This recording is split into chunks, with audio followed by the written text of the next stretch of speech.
हाय, आपके साथ मैं हूँ Surabhi Sharma. India TV YouTube channel subscribe करिए, बेल आइकन दबाएं। आज 3 मिनट में प्रधानमंत्री नरेंद्र मोदी ने पूरी दुनिया को एक मैसेज दिया। मौका था गुजरात में सोमनाथ मंदिर में नए निर्माण की नई सौगात का। प्रधानमंत्री मोदी बात तो सोमनाथ मंदिर की कर रहे थे, लेकिन सोमनाथ सिर्फ एक मंदिर नहीं है, एक साक्षात दर्शन है कि आस्था और सत्य क्या होता है। यह मंदिर इस बात का प्रमाण है कि जब सही और गलत के बीच लड़ाई होती है तो जीत सही की होती है। सत्य परेशान हो सकता है, पराजित नहीं। इसका सबसे बड़ा उदाहरण है सोमनाथ मंदिर। आजकल जो लोग आतंक और डर के माहौल से परेशान हैं, उन्हें आज नरेंद्र मोदी की बातें सुननी चाहिए और सोमनाथ मंदिर के उदाहरण से पुराने और नए बदलाव को समझना चाहिए। सत्य को असत्य से हराया नहीं जा सकता, आस्था को आतंक से कुचला नहीं जा सकता। इस मंदिर को सैकड़ों सालों के इतिहास में कितनी ही बार तोड़ा गया, यहां की मूर्तियों को खंडित किया गया, इसका अस्तित्व मिटाने की हर कोशिश की गई, लेकिन इसे जितनी भी बार गिराया गया वे उतनी ही बार उठ खड़ा हुआ। इसलिए भगवान सोमनाथ मंदिर आज भारत ही नहीं, पूरे विश्व के लिए एक विश्वास है और एक आश्वासन भी है।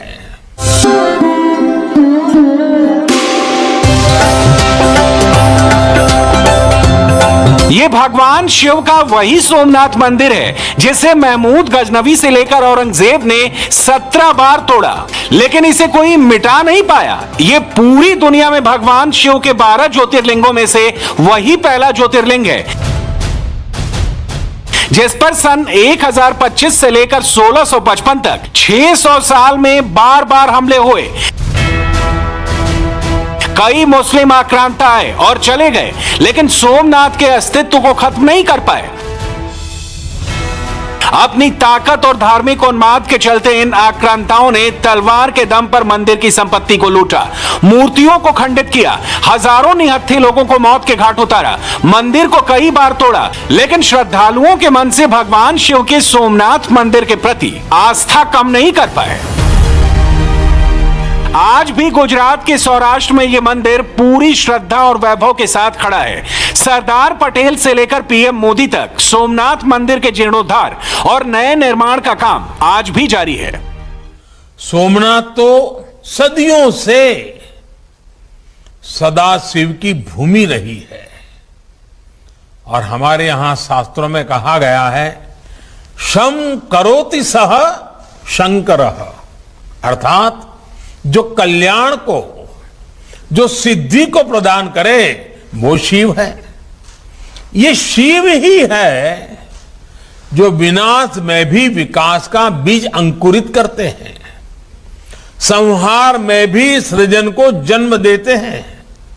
इसलिए शिव अविनाशी है, शिव अव्यक्त है और शिव अनादि है, और इसलिए तो शिव को अनादि योगी कहा गया है। इसलिए शिव में हमारी आस्था हमें समय की सीमाओं से परे हमारे अस्तित्व का बोध कराती है, हमें समय की चुनौतियों से जूझने की शक्ति देती है। और सोमनाथ का यह मंदिर हमारे इस आत्मविश्वास का एक प्रेरणा स्थल है। सोमनाथ मंदिर पर आक्रमण का इतिहास। पहली बार इस मंदिर को 725 ईस्वी में सिंध के सूबेदार अल जुनैद से शुरू होता है, लेकिन 815 ईस्वी में प्रतिहार वंश के राजा नाग भट्ट ने मंदिर का पुनर्निर्माण करवा दिया। इसके बाद महमूद गजनवी ने सन 1024 में सोमनाथ मंदिर पर हमला किया, लेकिन महमूद गजनवी के मंदिर तोड़ने और लूटने के बाद गुजरात के राजा भीमदेव और मालवा के राजा भोज ने इसका पुनर्निर्माण कराया। महमूद गजनवी ने अपने 5000 सैनिकों की फौज के साथ सोमनाथ मंदिर की संपत्ति लूटी और इसे तोड़ने की कोशिश की। इतिहासकारों के मुताबिक हमले के दौरान सैकड़ों श्रद्धालु मंदिर के अंदर पूजा कर रहे थे और महमूद गजनवी की तलवारों के आगे मारे गए। इस हमले में लोगों की मौत के साथ साथ मंदिर की इमारत को भी भारी नुकसान पहुंचाया गया था। इसके बाद सन 1093 में राजा सिद्धराज जय सिंह ने भी मंदिर निर्माण में मदद की। मंदिर का नुकसान इतना बड़ा था कि सन 1168 में विजयेश्वर कुमार पाल और सौराष्ट्र के राजा खंगार ने भी सोमनाथ मंदिर के सौंदर्यीकरण की जिम्मेदारी संभाली, लेकिन मंदिर पर हमले का खतरा हमेशा बना रहा।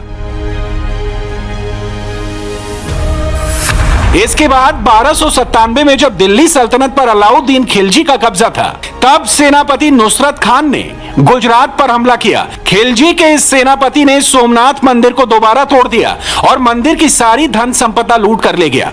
लेकिन एक बार फिर से मंदिर को हिंदू राजाओं ने बनवाया, लेकिन सन 1395 में गुजरात के सुल्तान मुजफ्फर शाह ने मंदिर को फिर से तोड़वाकर सारा चढ़ावा लूट लिया। इसके बाद 1412 में मुजफ्फर शाह के बेटे अहमद शाह ने भी यही किया, सोमनाथ मंदिर को लूटकर तहस नहस कर दिया।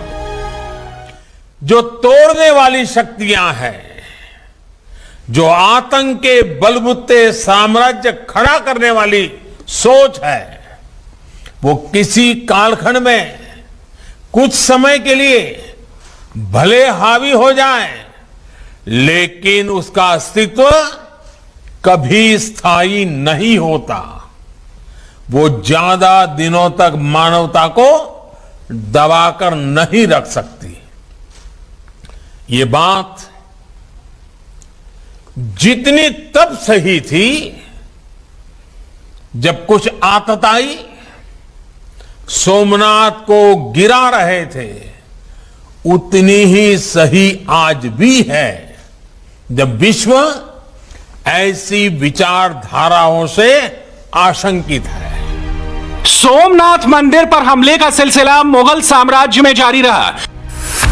औरंगजेब के काल में सोमनाथ मंदिर को 2 बार तोड़ा गया। पहली बार 1665 ईस्वी में और दूसरी बार 1706 ईस्वी में। लेकिन जब भारत का एक बड़ा हिस्सा मराठों के अधिकार में आ गया, तब 1783 में इंदौर की रानी अहिल्याबाई ने मुख्य मंदिर से कुछ ही दूरी पर पूजा अर्चना के लिए सोमनाथ महादेव का एक और मंदिर बनवाया।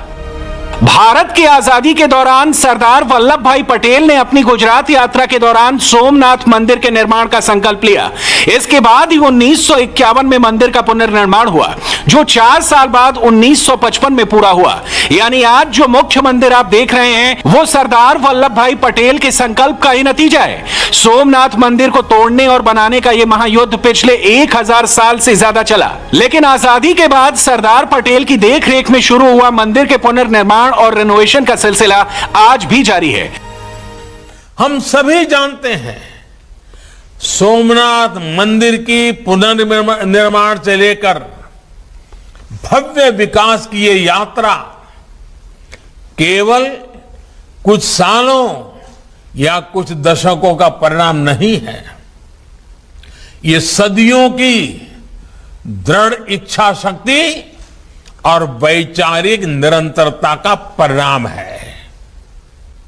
डॉक्टर राजेंद्र प्रसाद जी, सरदार वल्लभ भाई पटेल और कमा मुंशी जैसे महानुभावों ने इस अभियान के लिए आजादी के बाद भी कठिनाइयों का सामना किया, लेकिन आखिरकार 1950 में सोमनाथ मंदिर आधुनिक भारत के दिव्य स्तंभ के रूप में स्थापित हो गया। हाय, आई एम सुरभि शर्मा। खबरों से अपडेट रहने के लिए India TV YouTube channel subscribe करिए, साथ में बेल आइकन जरूर दबाएं। जुड़े रहें इंडिया टीवी के साथ।